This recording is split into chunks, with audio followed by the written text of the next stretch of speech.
Well, hi kids. I was asked to tell you a couple of stories, and here goes. The first one's about a ghost, and your parents may not want you to hear it. And the second one is about a dog, and the third one is about a hunting trip in the allegation, Maine. Well, I was about 6 years old when I got my first sidewalk bike, and of course it was at Christmas time, and my father put a set of training wheels on the back, and I used it down in the cellar. Well, my mother complained after that a couple of times that the house seemed to be getting cold, and I said no, I thought it was pretty warm. But anyway, she went down in the cellar, and there were skid marks from the oil burner all the way to the back of the house. And so she decided one night to investigate, and she opened the back door in the cellar and looked, and there was skid marks right out the back door into a snowbank. And then she knew why the cellar was getting, and the house was getting cold. Well, I got a warning and told that if I didn't stop, they would dismantle the bike till spring. So I decided maybe I'd see how well I could ride the bike instead of how fast. And I could ride the bike then almost from one end of the cellar to the other without either wheel on the trainer wheels touching. Well, I was pretty proud of that, and I showed them, and they thought that was pretty good. And in the spring, after the snow melted and all the mud disappeared and it dried up, my parents said I could take the bike out, and I had a ball riding that bike all over the place.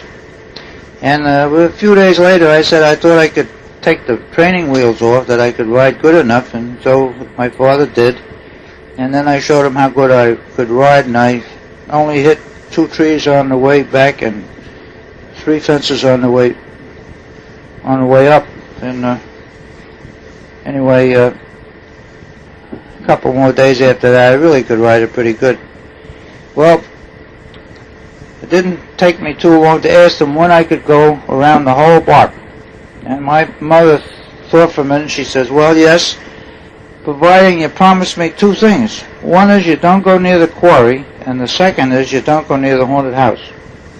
And I said, what's that? And she said, well, I've heard stories about that old green house down at the end of the block, you know, that you have to look up on the hill. And I said, yes. And she said, well, I don't want you to go near that house. You understand? I said, yes. So I used to ride around the block, and I used to have to play a game. You know, from my house to the other end of the block was uphill most of the way, and then it started downhill, and then I would make a left turn, and then from there down, it was pretty steep, but halfway down the hill was this house on the left up on a hill, and I used to go as fast as I could till I got to the house, and then from there, just like in the cellar, I had skid marks from there all the way down to the end of the corner, and I would just about make it. And then I'd make a left turn and go home. And this was a game I played all the time, and I'd keep saying, oh, no ghost got me that time, no ghost got me that time. And so anyway, my parents told me that old house was supposed to get torn down, but they said that it was going to fall down any day anyway, so they weren't going to bother with it. But of all the years I went to school there, that old house never changed. It never seemed to get any worse. And I had gone through my sidewalk bike. In fact, I had a big bike now, and the kids from my class used to come up to my street, and we used to go on rides out to Bronx Park and Pelham Bay Park and all the parks, and really have a ball.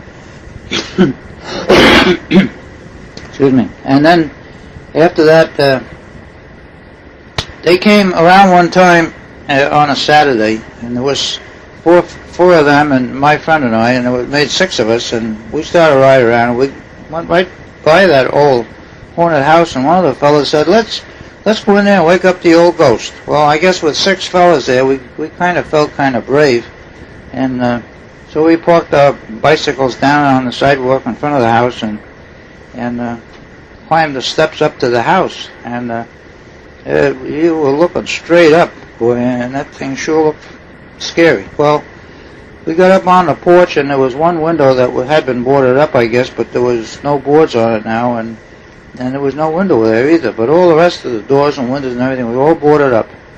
And so we climbed through the window, and when we got inside, it was pretty dark there because of the boarded windows. But we looked around and a little bit, and then we decided that we'll stay in pairs. You know, one of the fellows said, "How about you and I take the first floor?" And the other two fellows said, "Yeah, we'll take the second floor." Well, that left my friend and I with either the basement or the attic. Now, I just want to tell you something. Nobody volunteers for a basement. Now, I don't know about you, but I just can't picture myself scratching my way through a foundation with something behind me and making any kind of time at all. So, we volunteered for the attic. Now, whether I thought I could fly, that was something else, but I guess I would rather take my chances jumping out of a third-story window than trying to scratch my way through a cement or a stone wall. Well, we got in and we kind of stuck together, even though we had said this, about going in pairs. And somebody said, "Well, if you see anything, just give a yell." And we all agreed. Well, we looked through a couple of the rooms, and they were nothing in them. A little plaster here and there, but that's about it. And the floor seemed solid. There didn't seem anything wrong with them. And so the other two fellows and my friend and I decided we'd head upstairs. So we got upstairs. We kind of stuck together again for a couple of rooms and just looked through. And upstairs was no different than downstairs. A little plaster here and there. That's about it. So my friend and I decided we were going up to the attic. Maybe there'd be more up there. So we got up, started climbing them attic stairs, and when we got up to the top, there was a door, which was different than the other floors. And we opened that creaky attic door and expected to see, the cobwebs all over the place and the dust and all this like you see in old haunted houses, And it was funny. There was no dust. There was no cobwebs. There was no nothing. That place was just spotlessly clean. And we started to look around, and you give you a little chill, like maybe somebody was there, they lived there or something, although there was no furniture. And we started looking through the rooms, and there was nothing. And up there in the attic, there was no boards on the window. I guess they felt the kids couldn't throw rocks that high, and so they didn't even bother to board them up. So it was really bright up there. And so we started to look through the rooms, and there was nothing in them. And finally we got toward the front of the house, and there was a room at the front of the house there that the door was closed. And so we walked over to the door expecting it to just open, and it didn't. We pushed it, and it didn't open. Although it was ajar a little bit, it wouldn't open. And so my friend and I put our shoulders against it, and we pushed pretty hard, and it still didn't open. Well, we decided maybe we'd get a stick somewhere and pry it, and we started looking through the closets, and we found a board that looked like a piece of floorboard, kind of hardwood. And we pushed on the door and managed to get the door open just a little bit. And as that door started to open, there was the most terrifying scream that you ever heard come from the other side of that door. Now, I can tell you, I don't know how many steps were in that landing from the attic to the second floor, but I swear my friend and I never touched any of them. And we passed those two kids as they were heading for the stairs, and right down past them, and we didn't touch any steps on that floor either. And on the ground floor, we went right out the window, zip, zip, before those other two guys could even get near it. And we were waiting down on the sidewalk when the other two fellows came down. And they said, "Who screamed?" And we said, "We know we didn't." They said, "Well, somebody did." We said, "Oh, yeah, we heard it, but we didn't know who it was." So there were two kids said, "I think I hear my mother calling me." And the other two said, "Yeah, mine too." So they left in one direction, and my friend and I left in the other. And as we as we picked up our bikes, we looked up to the attic, and there was the funniest thing. That front window was boarded up in the attic, the only room that was, and there was a split between the boards. And there was the funniest thing looking out of that window. It almost looked like, well, the best way I can describe it simply is that there was like two olives on two fingers looking out that window, and you could see something white in the background. If those were eyes, they were the funniest looking eyes I ever saw. And as we picked up our bike, the eyes followed us. And as we drove off, we looked back and them eyes were still following us.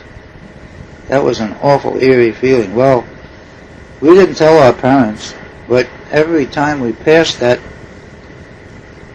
building, I always looked up and those eyes were always there.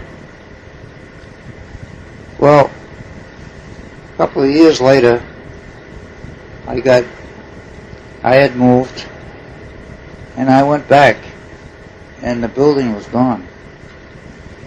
And there was the old candy store was still there, and I went over to the fellow and I asked him, whatever happened to the old haunted house? He said, it's funny, he said, about a year ago, he said, some young fellow came up, he said, in a car, right after the city said that they were going to burn that building down on some wet night when there was snow on the ground and snow on the roof so that it wouldn't start a fire in the neighborhood. But they definitely had too many complaints about the building and they were going to tear it down. Well, this fellow pulled up with his car and he had a can with him and he went up into that house, and he must have been up in there about a half hour. And all of a sudden, he come flying out of that building, and right after him came a white thing in a sheet, and he jumped in the front, and that other white thing jumped in the back, and there was a boom up in that house, and it was all aflame. Well, that guy, and they said they knew who did it, but because the fire department wasn't involved, and it was done on a rainy night, and there was snow on the ground, that they didn't do anything to him. But they knew who it was, and that he's paying for it because the ghost in that building is now riding around his car. Now, the fellow in the car said he didn't see any ghost, and he never did. He never sees it. But anybody else who sees the car says that ghost is still in the car, and as it passes any other car, the eyes follow it. Or if a car is approaching it, the eyes will turn and follow that car as it goes by, like it's looking for someone. Now, I moved to Maine, and I'm telling you, I'm glad I did, because I think I know that ghost was still looking for some kids who woke him up on a Saturday morning.